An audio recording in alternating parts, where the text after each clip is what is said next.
Hello students, how are you? I hope you all are fine. And now welcome back in our science class. This is class number 4 of chapter number 1st. Okay, so pay attention here. We are discussing about food where it does come from, means भोजन कहाँ से आता है. We have already discussed about food from plants, and now we are discussing about food from animals. Okay, in animals we have discussed about milk as food in our previous video. Today we are going to start from meat as food. Okay, let's begin. The meat from the animals like sheep, goat and chicken can be used as a source of food. Means कई सारे animals ऐसे होते हैं. For example sheep, goat and chicken means hen, cock है ना, जो भी मुर्गी का बच्चा हो गया, चिकन बोलते हैं ना, उनसे जो मीट मिलता है hen, cock या मुर्गी का बच्चा, इन सब से उसको बोलते हैं हम क्या, chicken. Okay, can be used as a source of food. Food के रूप में इनका यूज किया जाता है. These animals are called meat yielding animals. Means meat yielding animals means होता है animals that provide us meat. Okay. Sorry. Now see definitions. So see definition of meat yielding animal. Okay. The animals that give us meat means way animal जो हमें meat provide करवाते हैं या हमें meat देते हैं कहलाते हैं meat yielding animals. For examples हो ही गया like sheep, goat, chicken. Got my point? Okay. Next है eggs. Animals that provide us eggs. Okay, ये तो meat वाले animals हो गए, meat yielding animals. Now this is that animals that provide us eggs. Okay, for example hen, duck, turkey and emu, etc. That animals provide us eggs. Understood? ये सारे animals हमें क्या provide करवाते हैं, eggs. Okay, now see this picture. In this picture there are some animals that provide us milk. First picture में sheep है, second hen है, third is goat.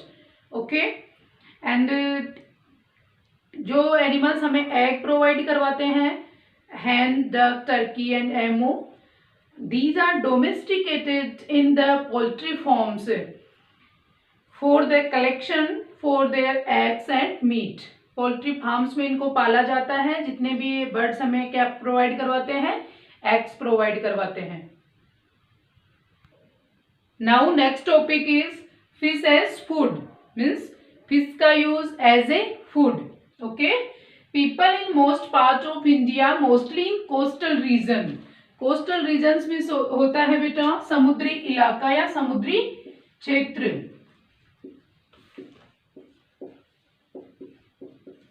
Okay, coastal region means क्या हुआ, समुद्री क्षेत्र.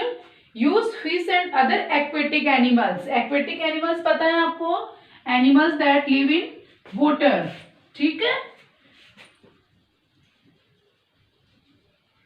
Animals that live in water. Okay, animals that live in water called aquatic animals. पता है सबको. Okay, next as their staple food. Staple food means होता है बेटा मुख्य भोजन. ओके, स्टेपल मीन्स होता है मुख्य. Got my point. Staple food fish इनका जो कोस्टल रीजन्स वाले एरियाज होते हैं वहां पे लोगों का जो मुख्य भोजन होता है वो फिश वगैरह या एक्वेटिक एनिमल्स. फिश की अनेक प्रजातियां होती हैं, उन्हीं का वो ज़्यादातर यूज़ करते हैं. जैसे हमारा स्टेपल फूड क्या हुआ, हम अधिकतर चपाती खाते हैं, दाल खाते हैं, राइस खाते हैं, ये हमारा क्या हुआ, स्टेपल फूड हुआ. वैसे ही कोस्टल रीजन्स में लोगों का स्टेपल फूड होता है. ओके, इनका स्टेपल फूड होता है aquatic animals like fishes. Okay, got my point. Fish provide them all the nutrients to help them grow and build strong muscles. Fish provide करवाती है सारे nutrients उन्हें जो किसमें help करते हैं, grow and build strong muscles. उनकी muscles को strong बनने में और grow करने में. Got my point?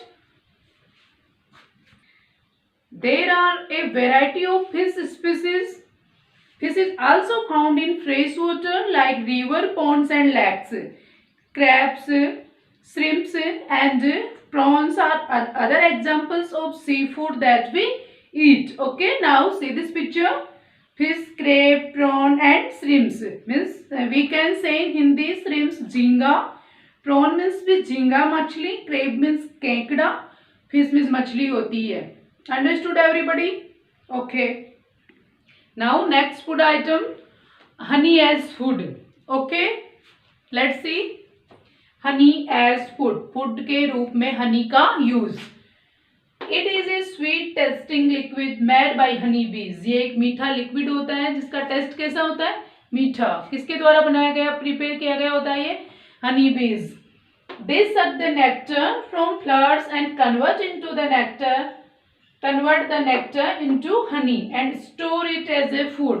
मीन्स ये फ्लावर से क्या सक करती है? सक मीन्स होता है बेटा चूसना, और नेक्टर मीन्स जो लिक्विड उसका लिक्विड होता है फ्लावर्स में, उसको ये चूसती है ना. उसको चूस के फिर कलेक्ट करके कहाँ पे अपना जो इनका वो होता है घोंसला या नेस्ट जिसको बोल सकते हैं हम, उसको हम बोलते हैं बीहाइव है ना, उसमें कलेक्ट कर लेती है लाके, और उसके बाद उसको किस में कन्वर्ट कर देती है? हनी में. Got my point? Okay. Into store it. सक मीन्स हो गया चूसना,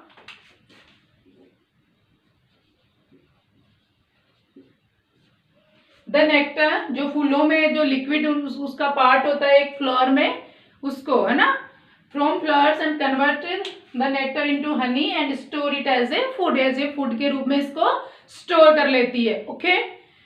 it can be consumed raw और can be use to sweeten certain food items. ये कच्चा भी यूज किया जा सकता है और कई फूड आइटम्स को मीठा बनाने में भी इसका यूज करते हैं. ठीक है. और कई औषधीय गुण भी होते हैं इसमें हनी में. ठीक है. कई मेडिसिन्स में भी इसका यूज किया जाता है. Okay. Now C in this picture, this is honey and in second picture this is honey bee. जो क्या कर रही है? नेक्टर शक कर रही है फ्लावर से. ओके बेटा. Did you know the Portuguese introduced refined sugar in India? Before that fruits and honey were used as sweeteners in Indian food. Means जब जो पुर्तगाली थे उन्होंने जब तक रिफाइंड शुगर की खोज नहीं की थी, तब तक इंडिया में फ्रूट्स को और हनी को ही मीठे के लिए जो स्वीट डिशेज थी उनमें यूज किया जाता था. Now let discuss about helpful micro organism. Okay. Food from animals हो चुका है अपना कंप्लीट. फूड फ्रॉम प्लांट्स भी हो गया है. उसके बाद हम आज आगे डिस्कस करेंगे हेल्पफुल माइक्रो ऑर्गेनिज्म. मीन्स कई माइक्रो ऑर्गेनिज्म होते हैं जो भी हमारी हेल्प करते हैं. उनको एज ए फूड तो हम यूज़ नहीं करते हैं, लेकिन कई फूड आइटम्स में उनका यूज़ होता है. ठीक है. माइक्रो ऑर्गेनिज्म समझते हो? The organism that can't see with necked eyes. Okay. Let's see helpful microorganisms. Apart from all these animals, there are some microorganisms that are also helpful to us. Means in animals के अलावा कौन से animals? अभी हमने पीछे discuss किया ना, animals for meat, for eggs, for food, honey bees, for milk है ना. उनके अलावा कई माइक्रो ऑर्गेनिज्म होते हैं जो हमारी हेल्प करते हैं. Okay. Let's definition of micro organism. The tiny living organism that are too small to not be visible by naked eyes. Means बहुत छोटे माइक्रो ऑर्गेनिज्म सूक्ष्म जीव जो नेक्ड आइज से नहीं देखे जा सकते, उनको किसकी हेल्प से देखा जा सकता है? माइक्रोस्कोप की हेल्प से. ओके बेटा. लिविंग ऑर्गेनिज्म समझते हो? Living organism means they can feed, move, breathe, reproduce. okay. means जो खाते हैं, चलते हैं, मूव करते हैं, बच्चे पैदा करते हैं, वही कहलाते हैं living organism. Okay. Next, although they are not used as a food, they help us get a variety of food items. हालांकि वो खाने में हम यूज़ नहीं करते, अभी बताया मैंने कि एज ए फूड उनका यूज़ नहीं होता है, लेकिन कई फूड आइटम्स को बनाने में या कई फूड आइटम्स ऑब्टेन करने में वे हमारी हेल्प करते हैं. Okay, like yeast is use to produce bakery items. जो माइक्रो ऑर्गेनिज्म है यीस्ट, उसका यूज किया जाता है बेकरी आइटम्स बनाने में, मीन्स ब्रेड वगैरह. Okay, now see this picture, this is bread and this is prepared by the help of yeast. Next microorganism है lactobacillus. Okay, कौन सा? Lactobacillus. A type of bacteria help in converting milk to curd. Means दही जमाने में कौन सा bacteria हमारी help करता है? लैक्टोबैसिलस. ओके, इसके हेल्प से ही दही बनता है. ये कर्ड में बहुत अधिक मात्रा में पाया जाता है. ओके, अगर हम कर्ड को एक माइक्रोस्कोप की हेल्प से देखते हैं तो उसमें काफ़ी सारे माइक्रो ऑर्गेनिज्म दिखाई देते हैं, जो होते हैं क्या? लैक्टोबैसिलस. हम खा ही नहीं पाएंगे फिर उसको. ठीक है, दिस बैक्टीरिया विच लैक्टोबैसिलस, ये हमारे इंटेस्टाइन में भी पाया जाता है. Okay, there this bacteria help in digested food. Okay, okay, now see this picture, this is curd, this is prepared by the help of lactobacillus bacteria. Okay, this bacteria is also present in our intestine, and its presence in our intestine helps us in digesting the food easily and forming vitamin K in our body. Okay, now I think enough for today. So watch video carefully twice, make proper notes and learn also. Okay, and write with fair hand. Okay, thanks and have a nice day.